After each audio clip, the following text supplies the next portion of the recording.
Memoirs of Nehemiah.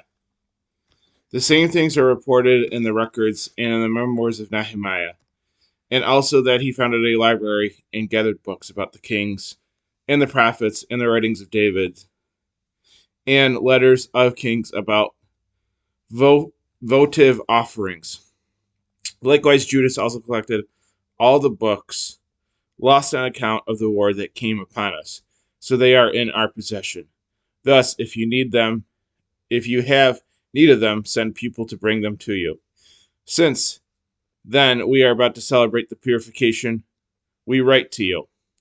Therefore, you will do well to celebrate the days, for it is God who saved all his people and gave back the inheritance to all, and the kingdom, the priesthood, and the consecration, as he promised through the law. For we hope in God that he will have mercy upon us soon and gather us from everywhere under heaven into his holy place. For he delivered us from great evils and has purified the place. Author's introduction.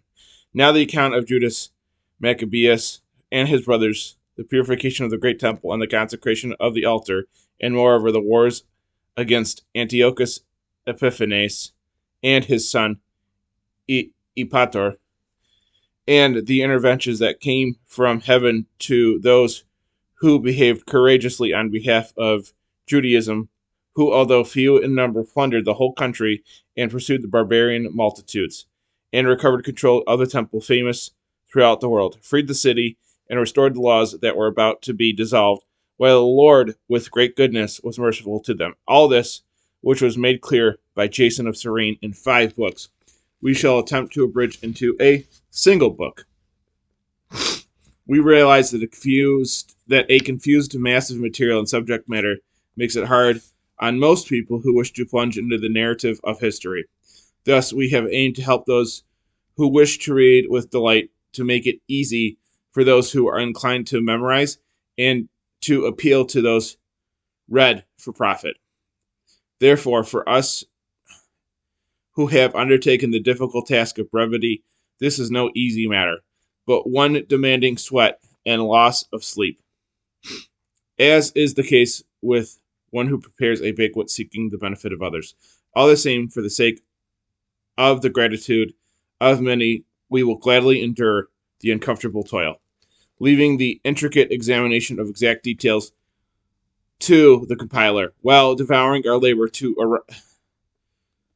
arriving the outlines of the abridgment.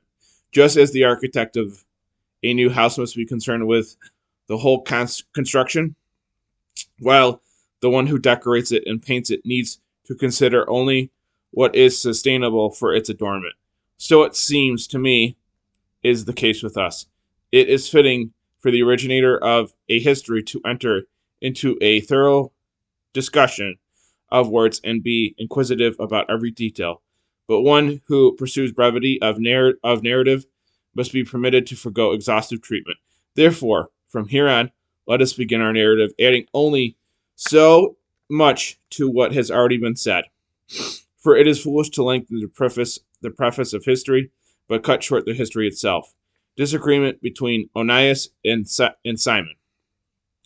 When the holy city was inhabited in complete peace, because the laws were very well observed on account of the godliness of the high priest Onias and his hatred of wickedness, it happened that the kings themselves honored the place and glorified the temple with very magnificent gifts. Even Seleucus, king of Asia, provided revenue at his own expense for all the services of the sacrifices. But a certain Simon from the tribe of Benjamin, who had been made protector of the temple, was at variance with the high priest about the administration of the city market. Thus, when he could not prevail over Onias, he went to Apollonius, son of Tarsus, who at that time was governor of Colicida and Phoenicia.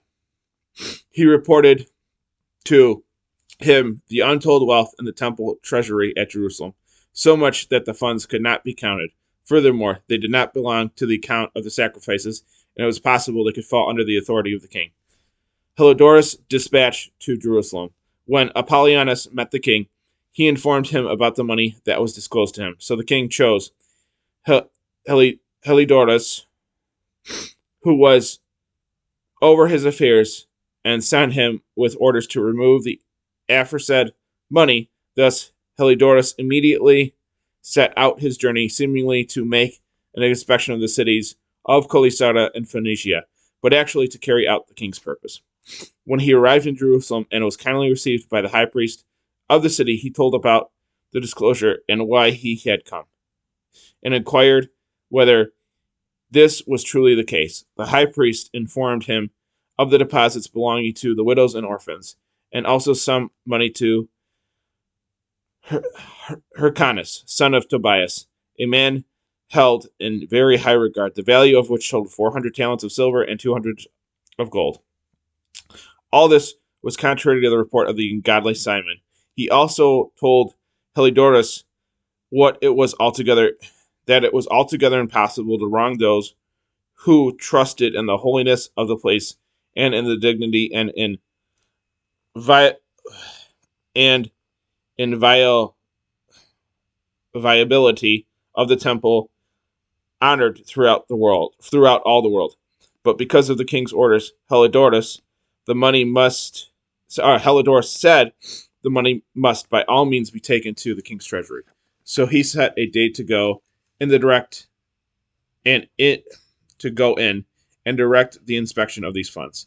There was no little anguish throughout the whole city. The priests prostrated themselves before the altar in their priestly garments and appealed to heaven, to him who gave the law concerning deposits, to keep them safe for those who deposited them. To see the appearance of the high priest was to be wounded at heart, for his face and the change of his color revealed the anguish in his soul. For alarm and a trembling body had come upon the man, through which the pain in his heart became evident to those who saw him. People also rushed out other houses in crowds to make a public supplication, because the place was about to be brought into contempt. Women, girded with sackcloth beneath their breasts, amassed in the streets. Some of the virgins who were kept inside ran together to the gates, some to the walls, and others peeked out the windows.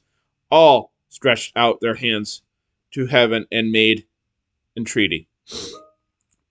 There was something pitiable in the prostrations of the entire populace and in the anxiety and the great anguish of the high priest. The Lord stops Heliodorus.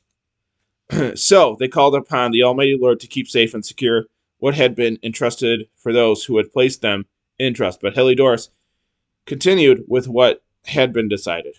So, when he arrived at the treasury with his bodyguard, the Lord of Spirits, and all authority was already present, he caused such a great manifestation that all who dared to accompany him were panic-stricken at God's power. They returned about and fled in feebleness and terror, for a certain horse appeared to them, having a fearful rider. It was arrayed with a very beautiful pack saddle, and it rushed furiously at Heliodorus and struck him with its front hooves. He who sat thereon was wearing a full armor of gold. 2 other young men also appeared to him, remarkable in bodily strength, very beautiful in grandeur, and illustrious in dress. They stood on each side of him and pummeled him continually, inflicting him with many wounds. Suddenly, Heliodorus fell to the ground, and a deep darkness overcame him. His men then picked him up and put him on a stretcher, and carried him away. This man who had just entered the treasury with a great retinue and all his bodyguard, but now was able to help himself. So they came to know, and it was clearly proven to be the power of the Almighty God. He was speechless because of the divine visitation, being thrown on the ground, deprived of all hope of recovery. The people blessed the Lord, who acted marvelously for his own place. The temple, which a little while earlier had been full of fear and trouble, was now filled with joy and gladness, because the Almighty Lord had appeared. Certain friends of Heliodorus quickly entreated Onias, the high priest, to call upon the Most High to grant life to him who was lying there, at his last breath. So the high priest, suspecting the king might think some foul play was perpetrated by the Jews regarding Heliodorus, offered sacrifice for his recovery. While the high priest was making the offering of atonement, the same young men again appeared to Heliodorus, dressed in the same apparel. They stood and said, "Be very grateful to Onias the high priest, for on his account the Lord has granted you your life. Now, since you were punished by heaven, report to all men the majestic power of God." Then, having said this, they became invisible. Notes from the previous page. 2:10. The two incidents are recorded in Leviticus 9:23-24 and 2 Chronicles 7:1. 2:19 through 23. 2 Maccabees is a shortened version of 5 books of Jewish history written by Jason of Cyrene, which have been lost. The section explains the purpose of the book. 2:29 through 32, an apologetic for the brevity of narrative, or a short summary of Jason's 5 books, 2:19 through 23, by the author. 3:1. Onias III was high priest before 175 BC. He is mentioned in W. Sir 51. Wisdom. Yeah, he is mentioned in Wisdom 51. 3:2. Throughout the book, the place is the temple. 3:3. Seleucus, the fourth, ruled from 187 to 175 BC. The events of 3:1 through 4:6 take place under his reign. During this period, there is a complicated political struggle involving Egypt and Syria and the family of the high priest. 3:5. Another famous son of Tarsus is the Apostle Paul. Acts 11:25-26. 3:18. Onias probably had withheld tax money, and the time of relative peace was drawing to an end. The entire city was being pulled into the turmoil. 3:20. The people stretched out their hands to pray. Perhaps the earliest account of the lifting of hands for the intercession is in Moses' role in Israel's victory over Amalek, Exodus 17:8-13. St. Paul instructs the church to pray, lifting up holy hands, 1 Timothy 2:8. 3:25. The scene calls to mind the writer in Revelations 6:2.